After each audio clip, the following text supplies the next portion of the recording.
The envelope sat on my desk for 3 hours before I worked up the courage to open it. My hands were steady, they've been steady for years, trained by countless renovations and property inspections, but something about the return address made my chest tight. It was from a law office in the old neighborhood, the one I'd left behind 2 decades ago. I sliced it open and pulled out a single sheet. The first line read, "Regarding the estate of Mr. Gideon Walsh." I stopped breathing. Gideon. The janitor. The man who had tapped on my car window when I was 18 and had nowhere to go. The man who'd fed me when I was starving. The man I hadn't seen in 20 years. My eyes dropped to the second paragraph, "You have been named the sole beneficiary." I set the letter down and walked to the window because I needed to see something that wasn't my own reflection. My name is Jack. I was 18 the first time I slept in my car. My parents gave me 40 minutes to pack. I told them I wasn't taking the factory job, and that was enough. "Jack," my father said from the doorway, his voice making my name sound like an accusation. "You're lazy. You think you're better than honest work." My mother stood behind him with her arms crossed, saying nothing. That silence was louder than any scream. I threw clothes into a garbage bag, jeans, shirts, the winter coat my grandmother had given me, and walked out into the October cold. My car was a rusted sedan with a hole in the floorboard near the passenger seat. I drove to the grocery store parking lot on the edge of town because it was well lit and I didn't know where else to go. That first night I didn't sleep. I sat watching shoppers push carts to their cars, trying to remember how to breathe. The first time I saw him, I thought he was going to call the cops. It was past midnight, and I was curled in the back seat trying to make myself small. A flashlight beam swept across the windshield. I sat up fast, heart hammering. An old man in a janitor's uniform stood there, flashlight in one hand, a brown paper bag in the other. He didn't look angry. He looked tired, the way old men do when they've seen everything twice. He tapped on the glass. I rolled the window down an inch. "You're going to freeze," he said. His voice was rough, gravel wrapped in kindness. "Here." He pushed the bag through the gap. Inside was a sandwich, an apple, and a container of hot soup. I didn't know what to say. He was already walking away. "Same time tomorrow," he called over his shoulder. "If you're still here." His name, I would learn, was Gideon. For 3 weeks, I survived on Gideon's food and the few dollars I made washing dishes at a diner 3 miles away. I'd shower at the truck stop using quarters I couldn't spare. I'd brush my teeth in public restrooms. And every night, around 11, Gideon would find my car. I parked in different spots, but he always found me, and hand me a bag. He never asked questions. He just showed up. One night I finally asked him why. He looked at me for a long moment. "Because someone did it for me," he said. 50 years ago. I was sleeping in an alley in Detroit. A woman who ran a laundromat brought me soup every night for a month. I never forgot it. He patted the roof of my car. "You don't owe me anything. Just do the same for someone someday." By December, I had enough to rent a room in a boarding house, the size of a closet, with a window looking out at a brick wall and a mattress that sagged in the middle. But it had a door I could lock and a radiator that coughed out heat. I told Gideon the next time I saw him. He smiled, slow and warm. "Good," he said. "Now the real work starts." He reached into his pocket and pulled out a creased business card, a community college. Night classes. Construction trades. "You're handy," he said. "You fix things. That's a gift." I told him I couldn't afford it. He waved a hand. "I already called them. First semester's paid for. Anonymous donation." I opened my mouth to argue, but he was already walking away. Don't thank me, he called back. Thank me by showing up. I showed up. For 2 years I worked days and took classes at night, framing, plumbing, electrical, drywall. I learned to read blueprints, to spot a bad foundation from 20 feet away, to build things from nothing. Gideon and I still met sometimes at a diner near the grocery store, where he'd buy coffee and listen to my updates with quiet pride. When I told him about my first solo tile job, he nodded. You're going to own buildings someday, he said. I laughed. He didn't. The refusal to quit, he said, tapping his temple. Most people don't have it. I bought my first property at 24. A rundown duplex in a neighborhood everyone said was dying, leaking roof, shot plumbing, half the windows boarded up. But the bones were good and the price was low. I spent 6 months renovating it myself, every evening. I bled on that house. I cried on that house. When it was done, I rented both units for enough to cover the mortgage and start saving for the next one. I drove to the grocery store to find Gideon. He wasn't there anymore. The new janitor said he'd retired, moved somewhere warmer. He hadn't left an address. I never got to thank him properly. 10 years passed. Then 15. I bought more properties, a small apartment building, a strip mall, a handful of single-family homes. I wasn't rich, but I was comfortable. I had employees, a small office, a reputation for fair dealing. I had a wife, Elena, who I'd met at a hardware store when she asked me which paint worked best for old plaster. She helped me run the business while I handled construction. I never told her the full story of how I'd started. Just that I'd had a rough patch and someone helped me through it. Then the letter arrived. 20 years after I'd last seen him, Gideon Walsh had passed away. The lawyer's letter was brief and clinical: no living relatives, a small paid-off house in the suburbs, a savings account he'd rarely touched, and a will naming me as the sole beneficiary. Not a charity. Not a distant cousin. Me. Jack. The man who had slept in his car behind a grocery store.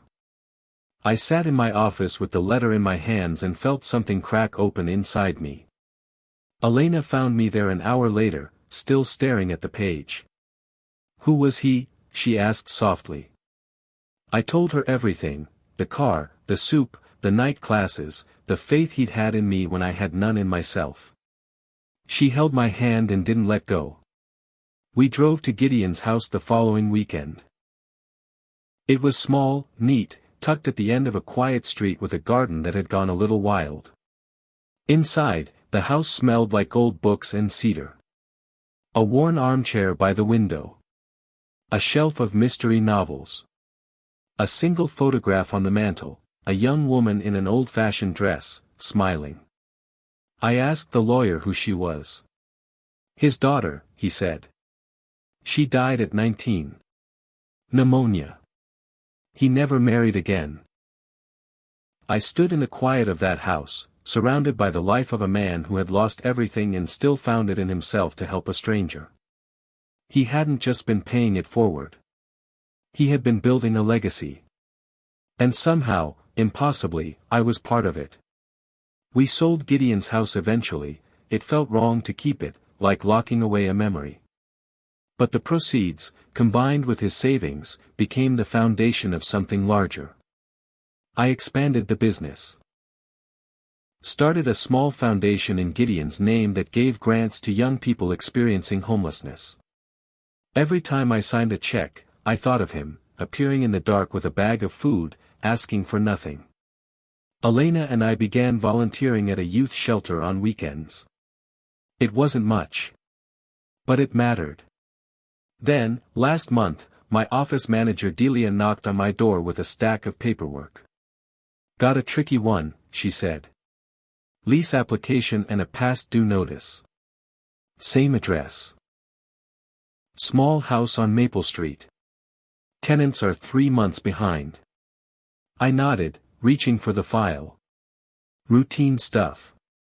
They say they're waiting on a delayed pension payment, Delia continued, but the numbers don't add up. They've been late before. I think we start eviction proceedings. I opened the folder. The first page was the lease application. 2 names, printed neatly in blue ink. My hand began to shake. My parents' names. I didn't tell Elena right away. I sat in my office after everyone had gone home, reading every page of the file. The application listed their income, small pensions, a little social security. It listed their reason for moving, wanted to be closer to family. I almost laughed. They had thrown their only child out into October cold because he refused to work in a factory. They had never called. Never written. Never wondered if I was alive or dead. And now they were living in a house I owned, 3 months behind on rent, begging for more time. I drove to Maple Street that night. I didn't get out of the car. I just parked across the street and watched. The TV was on. Through the front window, I could see my mother's shape, thinner than I remembered. My father's silhouette, hunched in a chair. They looked old. Frail. Ordinary. I sat there for an hour, trying to feel something, rage, satisfaction, grief. But all I felt was empty. These weren't the giants who had loomed over my childhood. They were just 2 old people watching TV in a house they couldn't afford. The next morning, I told Elena. She listened without interrupting. When I finished, she was quiet. "What are you going to do?" she asked. I shook my head. She took my hand. "Whatever you decide, I'm with you. But decide for the right reasons. Not revenge. Not guilt. Just what's true." I went back to the file. Read every late notice, every note my mother had sent Delia. Her handwriting was shaky, nothing like the firm script I remembered from school permission slips. "Please, we're waiting on a check. We'll pay as soon as it comes. We don't have anywhere else to go." That last line stopped me. I knew that feeling. I'd frozen with it in the back seat of a rusted sedan. I called Delia. "Hold the eviction notice," I said. "I need to meet them first." I went alone. No Elena, no staff.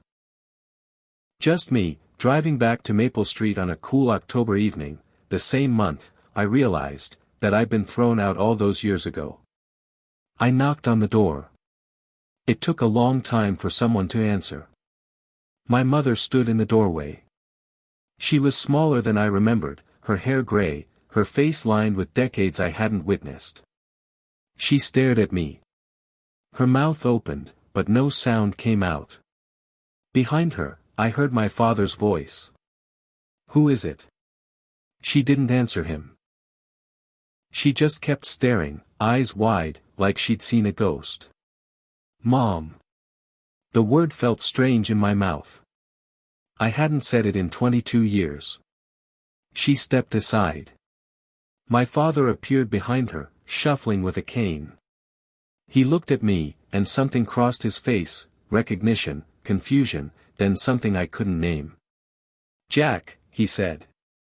Not a question. I nodded. "Me." We stood in the doorway, 3 strangers connected by blood and history, while the TV babbled in the background. Finally, my mother whispered, "You'd better come in." The living room smelled like old age and regret. I sat on the edge of their worn couch. They sat across from me, watching me like I might disappear. My father broke the silence first. "How did you find us?" I almost laughed. "I own this house." My mother's face went pale. "So this is it," my father said, jaw tightening. "You came to gloat. To throw us out yourself." I shook my head. "If I wanted to throw you out, I'd have sent the sheriff. I came because I needed to understand." My mother's eyes filled with tears. "We were wrong, she whispered. We were so wrong. My father said nothing, but his hands trembled on his cane. We were scared, my mother continued. The factory was all we knew. Your father worked there 40 years. We thought if you didn't take that path, you'd end up with nothing. I stared at her. So you threw me out with nothing. She flinched. We thought it would wake you up. By the time we realized you were really gone. She trailed off. My father cleared his throat. We looked for you, Jack. After a few years. But you'd vanished. No social media, no nothing. We thought you didn't want to be found. He wasn't wrong. I built a life, I said quietly. Not because of you. In spite of you. My mother nodded, tears streaming. We know. I'd dreamed of this moment as a teenager, coming back successful, watching them regret every cold word. But sitting there, looking at two broken old people crying, I felt nothing but tired. I'm not here to punish you, I said. I'm also not here to forgive you. Not yet. Maybe not ever. My father nodded slowly. Fair enough. I pulled an envelope from my pocket. Inside was a check covering their back rent and 6 months forward. I set it on the coffee table. This clears your debt. It's not from me. It's from a man named Gideon Walsh. He saved my life when I had nothing. This is what he would have wanted. My mother reached for the envelope but didn't open it. Why? She whispered. After everything we did. I stood. Because I'm not you. Because a janitor taught me that kindness isn't something you earn. It's something you give, even when it's not deserved. I walked to the door and paused. I don't know if we'll ever be family again. That's too damaged to know. But you won't be homeless. Not on my watch. My father spoke for the first time in minutes. Son. The word stopped me cold. We were proud of you. We just didn't know how to show it.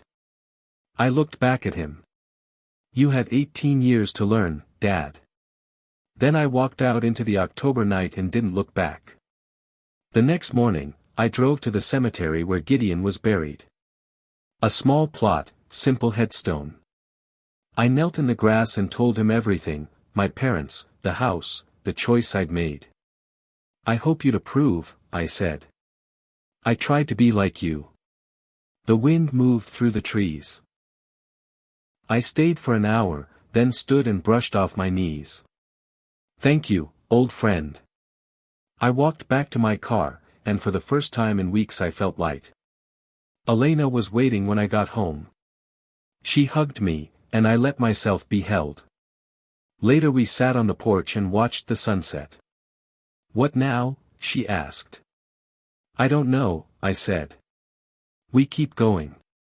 Keep building. Keep helping where we can. She nodded. That sounds like enough. A month later, a letter arrived. My mother's handwriting. Short, shaky, sincere, Dear Jack, we deposited the check. We're current on rent. We don't expect anything from you. But if you ever want to try, just try, we'll be here. No pressure. No expectations. Just here. Love, Mom. I read it 3 times. Then I folded it and put it in a drawer. Not out of anger. Because I needed time. Forgiveness isn't a switch. It's a garden. It grows slowly, or not at all. But the ground had been turned. Seeds had been planted. What grew next was up to the seasons. Gideon spent his life giving without expectation. That was the lesson he left me, not to forgive, not to forget, but to give even when it's hard. Even when it hurts. Kindness isn't a debt. It's a seed. And you never know which one grows into a forest.